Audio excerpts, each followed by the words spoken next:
Hello दोस्तों, बहुत बहुत स्वागत है आप सबका सब्जेक्ट वेंचर के इस नए वीडियो में, जिसमें आज हम आईसीएसई बोर्ड के हिंदी साहित्य की एक विशेष कहानी भीड़ में खोया आदमी, जो कि एक आधुनिक समाज पर व्यंग्यात्मक निबंध है, के बारे में चर्चा करेंगे। मैं आप सभी से निवेदन करना चाहूँगा कि अगर आप हमारे चैनल पे पहली बार आए हुए हैं तो चैनल को सब्सक्राइब कर लें, जिससे कि आने वाले हर वीडियो का लिंक आपको मिल सके, क्योंकि यही वो जगह है जहां पर हम आपको आपके अध्ययन सामग्री से संबंधित रोचक और संक्षिप्त वीडियो उपलब्ध कराते हैं। तो आइए वीडियो का प्रारंभ करते हैं। भीड़ में खोया आदमी। भीड़ में खोया आदमी लीलाधर शर्मा पर्वतीय द्वारा लिखा गया एक सामाजिक और व्यंग्यात्मक निबंध है, जिसमें लेखक ने समाज की सबसे विकराल और ज्वलंत समस्या, इसको हम सबसे विकराल और ज्वलंत इसलिए कह रहे हैं क्योंकि ये समस्या सारी समस्याओं का मूल है, जनसंख्या वृद्धि के दुष्प्रभाव और समाज के में उसके प्रतिकूल प्रभाव के बारे में लिखा है। इस निबंध के माध्यम से लेखक ने समाज को आईना दिखाने की कोशिश की है। हकीकत बता रहा है लेखक कि अंत में लेखक ने अपनी बात भी बताई है, अपनी सहमति व्यक्त की है कि देश की बढ़ती जनसंख्या कितनी बड़ी समस्या है और ये एक चिंता का विषय है, इसलिए सारे समाज को इसके लिए प्रयास करना चाहिए। लेखक ने निबंध के माध्यम से यह समझाने का प्रयास किया है कि जहां देश की जनसंख्या के बढ़ने से संसाधन घटते जा रहे हैं, यानी संसाधनों की उपलब्धता का जो रेशियो है, जो अनुपात है, वो कम हो रहा है और जीवन जीना मुश्किल होता जा रहा है। जनसंख्या के बढ़ने से मुख्य रूप से निम्नलिखित समस्याएं पैदा होती हैं, जैसे कि नियमों का अभाव होना, व्यवस्था अनुशासन का पालन ना हो पाना, यातायात की व्यवस्था ठीक ना होना, रोजगार की कमी हो जाना, आवास की कमी, भोजन की कमी, स्वास्थ्य सुविधाओं की कमी, उपभोक्ताओं सेवाओं की कमी, कचहरी दफ्तर अस्पताल स्टेशन आदि में समय, शक्ति और धन का अपव्यय होता है। इस प्रकार हम देखते हैं कि लेखक वर्तमान समय की सबसे बड़ी समस्या को, जो कि बाबू श्यामलाकांत और उनके परिवार के जीवन के माध्यम से प्रस्तुत करने की या बताने की कोशिश कर रहे हैं। बढ़ती समस्या जनसंख्या के कारण एक आम आदमी को किसी सुविधा का ना मिलना मुश्किल हो गया है। ऐसी ही इस समस्या में इंसान खोता जा रहा है।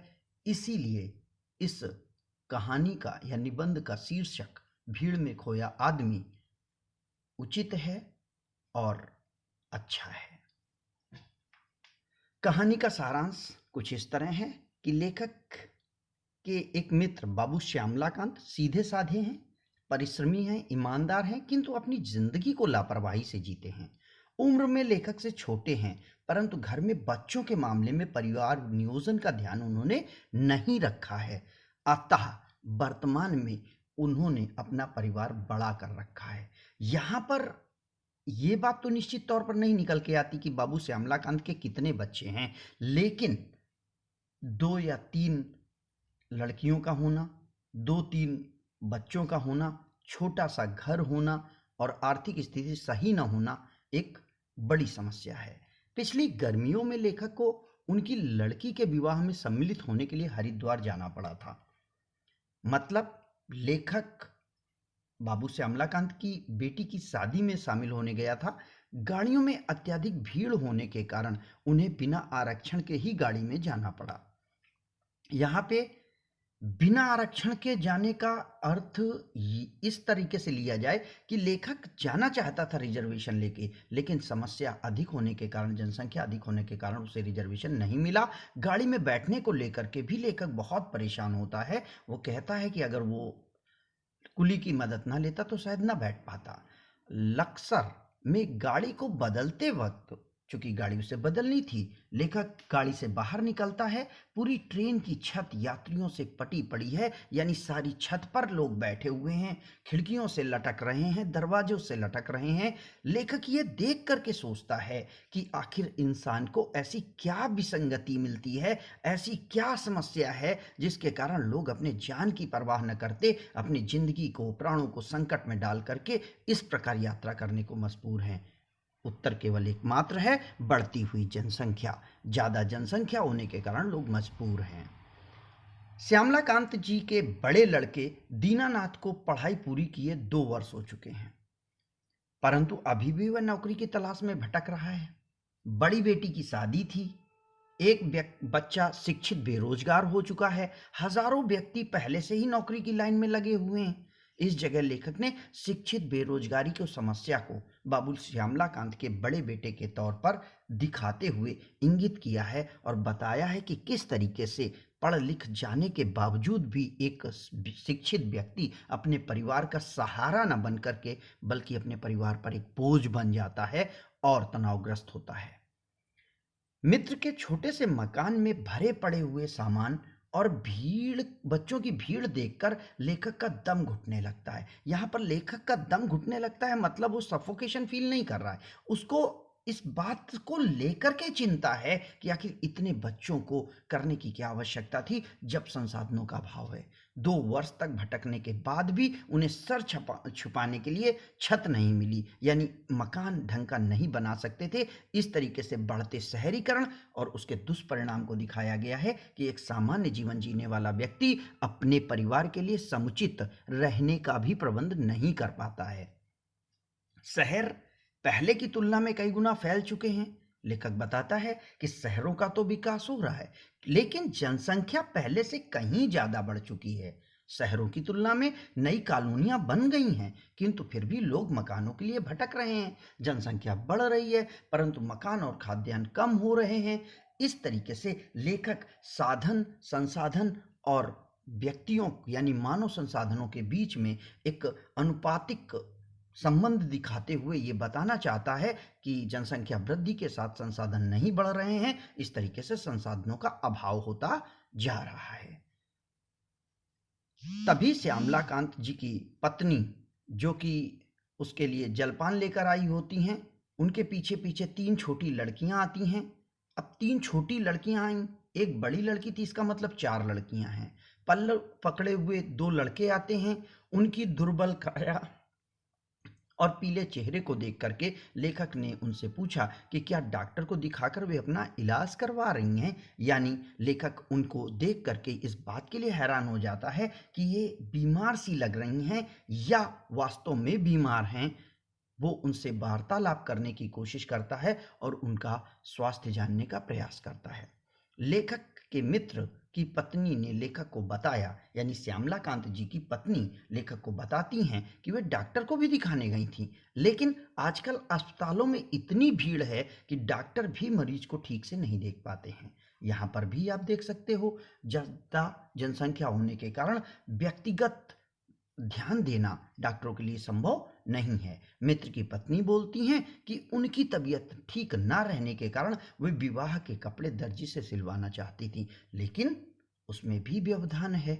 यानी हर तरफ कहीं ना कहीं जरूरत से ज्यादा लोगों के कारण समस्याएं हो रही हैं। हर दर्जी ने पहले से ही सिलने आए कपड़ों का ढेर दिखाकर अपनी मजबूरी जाहिर कर दी। लेखक को श्यामलाकांत जी की पत्नी ये बताती हैं कि सारे दर्जी इस बात के लिए मना कर चुके हैं कि वे कपड़े सिल पाएंगे, क्योंकि उनके पास पहले से ही बहुत सारे कपड़े हैं। दुकानें तो पहले से अधिक खुली हैं, परंतु ग्राहकों की बढ़ती भीड़ के कारण अब वे भी कम पड़ रही हैं। यानी दुकानों के लिए काम बहुत है, क्योंकि हर जगह जरूरत से ज्यादा काम है और काम करने वाले कम हैं। बेरोजगार लोग ज्यादा हो रहे हैं, क्योंकि काम की उपयोगिता संसाधनों के अभाव के कारण नहीं हो पा रही है और काम नहीं मिल रहा है। इसी बीच लेखक का दूसरा बेटा, जिसका नाम सुमंत है, हारा थका अपनी माँ से एक कप चाय बनाने के लिए कहता है।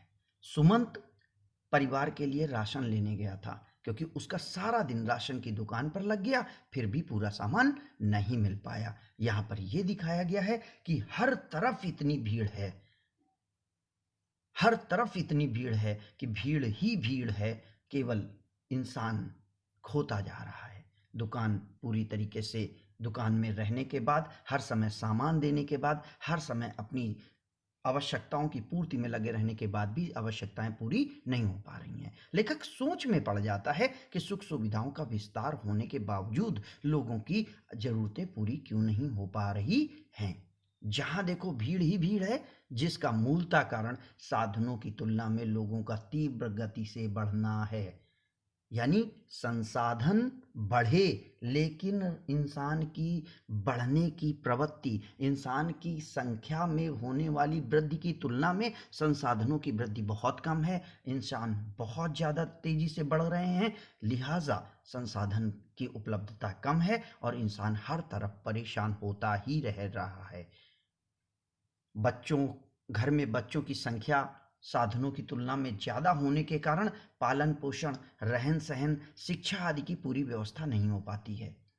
तो यह बच्चों के लिए दुख और संतोष का कारण बनती है कि एक तरफ उनको चीज़ें नहीं मिल पाती और घर में अशांति का वातावरण छा जाता है, क्योंकि अभिभावक भी इस बात के लिए परेशान होता है कि वो अपने सभी बच्चों को जितना ध्यान उसे देना चाहिए, जितना सम्मान, जितना साधन, जितनी सुविधाएं उपलब्ध होनी चाहिए बच्चों को, वो उपलब्ध नहीं करा पाता, जबकि वो अपने पूरे प्रयास करता है कि वो परिवार को संसाधन उपलब्ध करा सके।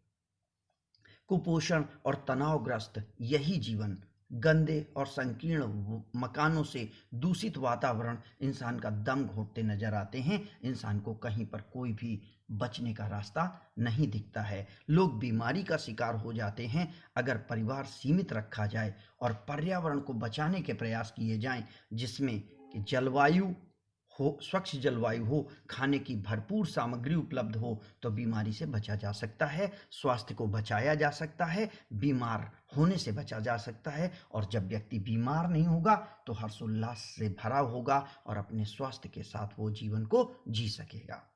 समाज में दिनों दिन संघर्ष बढ़ता जा रहा है। अंत में लेखक अपनी बात कहता है कि कारण है सिर्फ बढ़ती जनसंख्या। अधिक लोगों के कारण अनुशासन नहीं हो पाता, नियम नहीं पूरे हो पाते, दुर्घटनाएं बढ़ रही हैं। समय, शक्ति, धन सब कुछ व्यय करने के बाद भी व्यक्ति अपने कार्य को पूरा नहीं कर पा रहा है और अंत में भीड़ में स्वयं को खोया हुआ सा महसूस करता है। तो इस तरीके से लेखक अपनी जो बात कहना चाहता है वो ये बता रहा है कि इन सारी समस्याओं का मूल इंसान की बेतहाशा जनसंख्या वृद्धि है।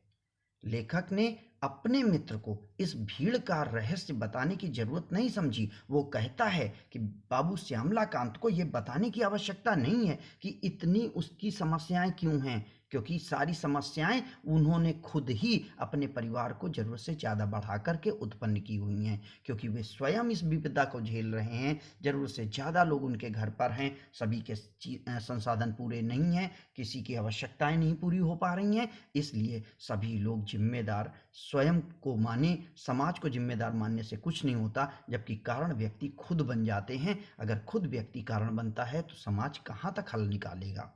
लेखक अपनी बात को इस सलाह के साथ समाप्त करता है कि यदि समय रहते हमारा देश जागृत नहीं हुआ, हमारे देश में नियोजन की ओर कदम नहीं बढ़ाया गया, हमारा दिन दूर नहीं या वह दिन दूर नहीं जब इस भीड़ और इससे पैदा होने वाली समस्याओं में आज का इंसान इतनी जगह उलझ जाएगा, पूरी तरह उलझ जाएगा और विकास का रास्ता अवरुद्ध हो जाएगा।